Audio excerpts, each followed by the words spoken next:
Hi friends, Assalamu alaikum. Welcome back to Risha Kitchen.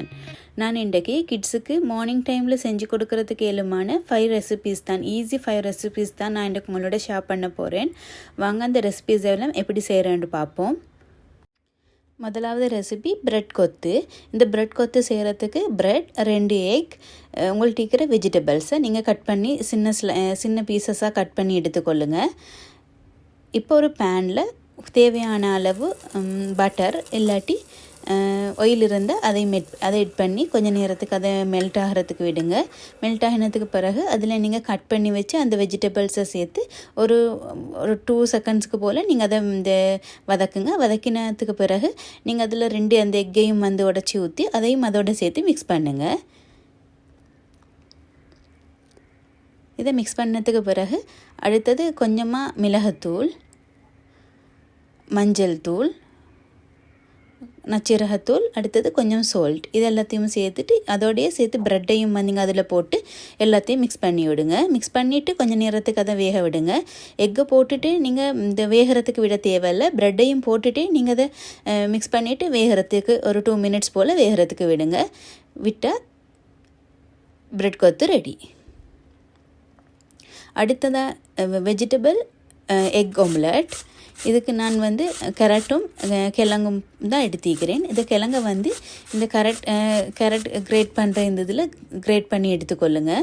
அதே போல் கேரட்டையும் நீங்கள் great பண்ணி எடுத்துக்கொள்ளுங்க.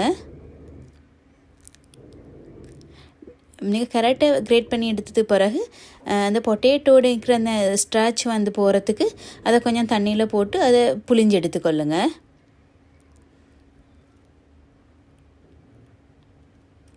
இப்போ ஒரு பேனில் 2 டேபிள் ஸ்பூன் அளவு ஆயிலை ஊற்றிட்டு அது ஆயிலில் கேரட்டையும் இந்த பொட்டேட்டோவையும் இந்த கிரேட் பண்ண பொட்டேட்டோ கேரட் இது ரெண்டையும் கொஞ்சம் சால்ட்டும் மஞ்சளும் போட்டு அதை கொஞ்சம் லேசாக வதக்கி எடுங்க.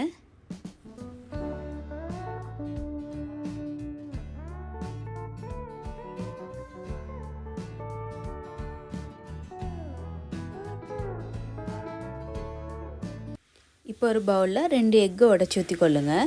உடச்சி ஊற்றிட்டு நீங்கள் இந்த வதக்கி வச்ச அந்த வெஜிடபிள்ஸை நீங்கள் இதில் எட் பண்ணி கொள்ளுங்க. அதோடைய கொஞ்சம் மிளகுத்தூள், கொஞ்சமாக சால்ட், அதை நீங்கள் சால்ட்டை பார்த்து எட் பண்ணி கொள்ளுங்க. நீங்கள் ஆல்ரெடி அந்த வெஜிடபிள்லேயும் எட் பண்ணிக்கிறதால கொஞ்சமாக பார்த்து எட் பண்ணி கொள்ளுங்க. இப்போ எல்லாத்தையும் நல்லா சேர்த்து மிக்ஸ் பண்ணி கொள்ளுங்க. இப்போ ஆல்ரெடி நீங்கள் அந்த ஆயில் ஊற்றி வதக்கின அதே பேனில் 2 டேபிள் ஸ்பூன் அளவு ஆயிலை ஊற்றிட்டு அதிலே நீங்கள் இந்த ஆம்லெட்டை போட்டுடுங்க. இந்த ஆம்லெட் வேகிறதுக்கு ஒரு 2 மினிட்ஸ் போல் நீங்கள் இதே மாதிரி வைங்க. வச்சுட்டு தான் நீங்கள் அடுத்த சைடுக்கு அதை திருப்பி போடணும். ஒரே அடிக்கு அவசரப்பட்டு திருப்பி போட வேணாம்.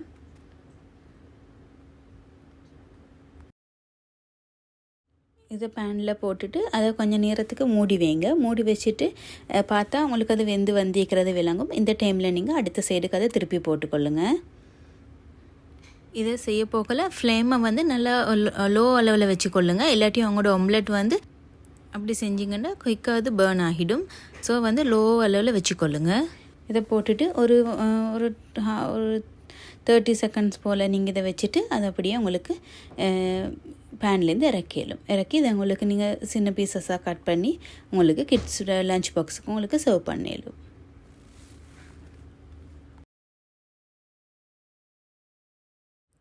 அடுத்தது ப்ரெட்டையும் எக்கையும் வச்சு செய்யக்கூடிய ஒரு ரெசிபி. 2 எக்கை ஒரு பவுலில் உடச்சி ஊற்றிக்கொள்ளுங்க.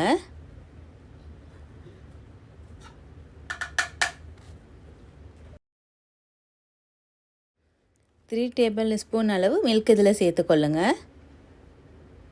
கொஞ்சமாக மஞ்சள் தூள், நச்சீரகத்தூள், கொஞ்சம் சில்லி பவுடர், மிளகாய்த்தூள், கொஞ்சமாக மிளகுத்தூள், உங்களுடைய ஸ்பைஸ் லெவலுக்கு ஏற்ப நீங்கள் அதை சேர்த்துக்கொள்ளுங்க.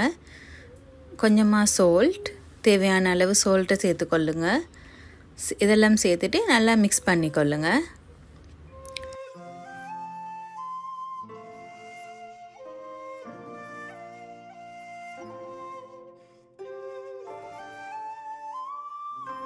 இப்போ ப்ரெட்டை நீங்கள் ஒரு ப்ரெட் எடுத்து 4 பீசஸாக நீங்கள் கட் பண்ணி எடுத்துக்கொள்ளுங்க. இதே போல் நீங்கள் எல்லா பிரெட் ஸ்லைசஸையும் நீங்கள் இது மாதிரி கட் பண்ணி எடுத்துக்கொள்ளுங்கள். கட் பண்ணி எடுத்துகிட்டு ஒரு பேனை வந்து நீங்கள் ஹீட் பண்ணிக்கொள்ளுங்கள். அதில் 2 டேபிள் ஸ்பூன் அளவு நீங்கள் பட்டரை அதில் போட்டு நீங்கள் மெல்ட் பண்ணிக்கொள்ளுங்கள். பட்டர் மெல்ட் ஆகி வர போக்கில் நீங்கள் அந்த பிரெட் பீசஸை வந்து ஒவ்வொரு பிரெட் பீஸாக எடுத்து நீங்கள் அந்த எக் மிக்சரில் போட்டு டிப் பண்ணி எடுத்துகிட்டு நீங்கள் இதுக்கு மேலே இந்த பட்டரில் நீங்கள் டோஸ்ட் பண்ணி எடுக்கணும். 2 சைடையும் டோஸ்ட் பண்ணி எடுத்துக்கொள்ளுங்கள்.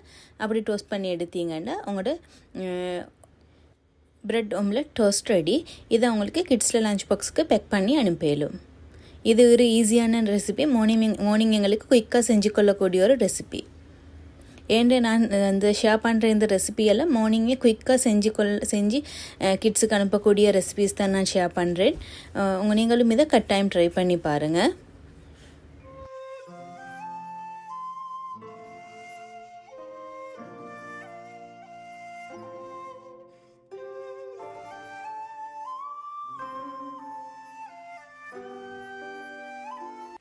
கொஞ்சம் ஸ்பைஸியாக இருக்கக்கூடிய பிரெட் டோஸ்ட் ரெடி. இதை நீங்களும் ட்ரை பண்ணி பாருங்கள். அடுத்தது ரெசிபி ஒரு சாண்ட்விச், ஒரு ஈஸியான ஒரு சாண்ட்விச். நீங்கள் இதுக்கு கேபேஜ், கேரட் இது ரெண்டையும் வந்து நல்லா கிரேட் பண்ணி சின்ன மெல்லிஸாக அரிஞ்சு எடுத்துக்கொள்ளுங்க. எடுத்துகிட்டு தேவையான அளவு சால்ட், கொஞ்சம் மிளகுத்தூள் இது ரெண்டையும் சேர்த்து மிக்ஸ் பண்ணிக்கொள்ளுங்க. மிளகுத்தூள் எட் பண்ணுறது வந்து உங்களோட கிட்ஸ் டே ஸ்பைஸ் லெவல் வந்து எப்படி அவங்க சாப்பிடுவாங்களோ அந்த அளவுக்கு நீங்கள் எட் பண்ணிக்கொள்ளுங்கள். அடுத்தது ஒரு எக்கை வந்து ஆம்லெட் போட்டு எடுத்துக்கொள்ளுங்கள். கொஞ்சம் சால்ட்டும் மிளகுத்தூளும் போட்டு கொஞ்சம் லேசாக இந்த ஒரு பேனில் போட்டு கொஞ்சம் அதை லேசாக வெந்து வரப்போக்கில் அதை வந்து நல்லா இந்த ஒரு ஸ்பூன் எடுத்து அதில் மிக்ஸ் பண்ணிக்கொள்ளுங்கள். அப்போ உங்களுக்கு சின்ன சின்ன துண்டு பீசஸாக வரும். அதை நீங்கள் இப்போ இந்த வெஜிடபிள் இதில் வந்து மிக்சரில் வந்து நீங்கள் இதை போட்டு மிக்ஸ் பண்ணி எடுக்கணும். இதில் நீங்கள் 2 டேபிள் ஸ்பூன் அளவு உங்களோட பட்டர் வந்து நீங்கள் சேர்த்துக்கொள்ளுங்க. வெஜிடபிள் கூட எடுத்தீங்கன்னு சொன்னால் நீங்கள் கொஞ்சம் கூடவா பட்டர் சேர்த்துக்கொள்ளணும். அப்போ தானே அது நல்லா எல்லாத்தோடையும் நல்லா கம்பைன் ஆகி வரும். அப்படி நீங்கள் எவ்வளோ சேர்க்குறீங்களோ அந்த அளவுக்கு மாதிரி பார்த்து பட்டரை சேர்த்துக்கொள்ளுங்க. இப்போ நீங்கள் ப்ரெட்டை வந்து எடுத்து அதில் 4 சைட்ஸையும் வந்து நீங்கள் கட் பண்ணி எடுத்துக்கொள்ளுங்க. ஏன்னு சொன்னால் நாங்கள் இதை வந்து டோஸ்ட் பண்ணவோ ஏதோ ஹீட் பண்ண போகிறல கிட்ஸ் வந்து அந்த ஓரமான அந்த துண்டு வந்து சாப்பிட்றதுக்கு அவ்வளோ விரும்ப மாட்டாங்க. ஸோ நீங்கள் வந்து அதை கட் பண்ணி அதை ஓரமாக்கி கொள்ளுங்கள். இப்போ நீங்கள் அந்த மிக்ஸ் பண்ணி வச்ச இந்த பட்டரும் வெஜிடபிளும் போட்டு அந்த மிக்சரை வந்து நீங்கள் இதில் ஆட் பண்ணி 2 பட்டரையும் கொஞ்சம் இதுக்கு இந்த ப்ரெட்டில் வந்து பட்டரையும் கொஞ்சம் லேசாக தடவி கொள்ளுங்கள். தடவிட்டு நீங்கள் அதை இந்த வச்சு இந்த சின்ன ஸ்லைஸாவோ எப்படி நீங்கள் 2 பீசஸாவோ இல்லாட்டி நீங்கள் ட்ரையாங்கிள் ஷேப்லேயோ நீங்கள் அதை உங்களோட கிட்ஸுக்கு விருப்பமான மாதிரி நீங்கள் அதை கட் பண்ணி எடுங்க. இந்த மாதிரி சாண்ட்விச் ரெடி. இது உங்களோட கிட்ஸ் லஞ்ச் பாக்ஸுக்கு உங்களுக்கு குயிக்காக ஈஸியாக உங்களுக்கு சர்வ் பண்ணிடலாம். கிட்ஸ் வந்து நல்லா வெஜிடபிள் சாப்பிட்ட மாதிரி மீக்கும் ஒரு ஈஸியான ரெசிபியாகவும் மீக்கும். அடுத்தது last recipe 5th recipe mayonnaise வச்சு செய்யக்கூடிய ஒரு சாண்ட்விச். இதுவும் அதே மாதிரி தான் இந்த கேபேஜும் கேரட்டும் வந்து சின்ன பீசஸாக ஸ்லைஸ் பண்ணி எடுத்துக்கொள்ளுங்க. அதில் நீங்கள் ஆம்லெட் பண்ணி எடுத்த அந்த எக்கையும் இதில் சேர்த்துக்கொள்ளுங்க. அடுத்தது மயோனைஸ் நான் வந்து யூஸ் பண்ணிக்கிறேன் ஹோம்மேட் மயோனைஸ். இந்த ஷாப்பில் வாங்குகிற மயோனைஸையும் விட இந்த ஹோம்மேட் மயோனைஸ் வந்து கொஞ்சம் கூடுதலாகவே கிட்ஸ் வந்து விரும்பி சாப்பிடுவாங்க. இந்த நல்ல டேஸ்ட்டாகவும் இருக்கும் ஹோம்மேட் மயோனைஸ். அதோட ரெசிபியும் இன்ஷால்லா அடுத்த வீடியோவில் நான் இன்ஷால்லா ஷேர் பண்ணுறேன். அதை வந்து கொஞ்சம் போட்டு மிக்ஸ் பண்ணிக்கொள்ளுங்க. மிக்ஸ் பண்ணி நல்ல வெஜிடபிளோட நல்லா கம்பைன் ஆகிற அளவுக்கு நல்லா மிக்ஸ் பண்ணிக்கொள்ளுங்க. மிக்ஸ் பண்ணிவிட்டு அந்த ப்ரெட்டில் அதை வந்து வச்சு தடவி கொடுங்க. தடவி அதை வச்சு சர்வ் பண்ணுங்கள். சர்வ் பண்ணிவிட்டு அதையும் நீங்கள் உங்களோட விருப்பமான மாதிரி கிட்ஸ்க்கு எந்த மாதிரி ஷேப்பில் விருப்பமோ அந்த மாதிரி ஷேப்பில் வந்து நீங்கள் இந்த சாண்ட்விச்சை கட் பண்ணி அவங்களோட லஞ்ச் பாக்ஸில் உங்களுக்கு பேக் பண்ணி அனுப்பிடலாம். இதுவும் ஒரு ஈஸியான ஒரு ரெசிபி. மயோனைஸ் வந்து நாங்கள் இந்த ஹோம்மேட் மயோனைஸ் ஒரு 3 to 4 days மாதிரி எங்களுக்கு இந்த ரெஃப்ரிஜரேட் பண்ணி வச்சுக்கொள்ளையிலும். இந்த கிட்ஸ் வந்து அவ்வளவா வந்து இப்போ எங்களோட கிட்ஸும் கூட அவ்வளவா இந்த வெஜிடபிள்ஸ் அவ்வளோ சாப்பிட்றதுக்கு அவ்வளோ விரும்ப மாட்டாங்க. ஸோ எங்களுக்கு இந்த மாதிரி வச்சு கொடுத்தா அவங்களுக்கு அது இந்த உள்ளுக்கு வச்சுக்கிறது எதுன்னு தெரியும். ஆனால் இந்த எக்கோட வந்து வரப்போக்கில் அது நல்லா டேஸ்ட்டாக இருக்கும்.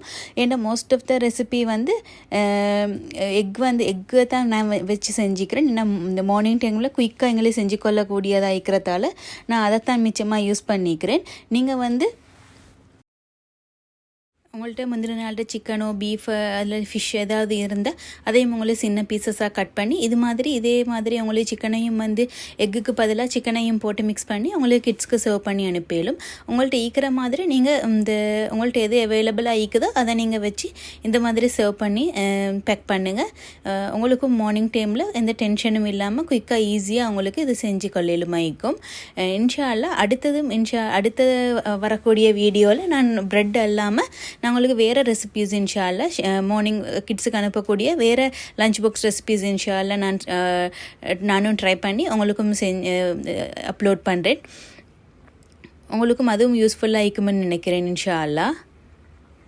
இந்த ரெசிபீஸ் எல்லாம் எல்லா மதர்ஸ்க்கும் நல்லா யூஸ்ஃபுல்லாக இருக்குமென்னு நினைக்கிறேன். இதை உங்களோட ஃப்ரெண்ட்ஸ் அண்ட் ஃபேமிலியோடு ஷேர் பண்ணிக்கொள்ளுங்க. அவங்களுக்கும் நல்ல பிரெட் ரெசிபீஸ் வந்து தேவையானு சொன்னால் அவங்களுக்கும் இது மாதிரி செஞ்சு கிட்ஸுக்கு பேக் பண்ணி அனுப்பிடும். இந்த வீடியோ பிடிச்சிருந்தால் லைக் பண்ணுங்கள், ஷேர் பண்ணுங்கள், கமெண்ட் பண்ணுங்கள். உங்களோட ஃப்ரெண்ட்ஸ் அண்ட் ஃபேமிலியோட ஷேர் பண்ணிக்கொள்ளுங்க. ஃபஸ்ட் டைம் என் வீடியோஸை பார்க்குறவங்க இருந்தால் ப்ளீஸ் சப்ஸ்கிரைப் பண்ணுங்கள். தேங்க்யூ ஃபார் வாட்சிங்.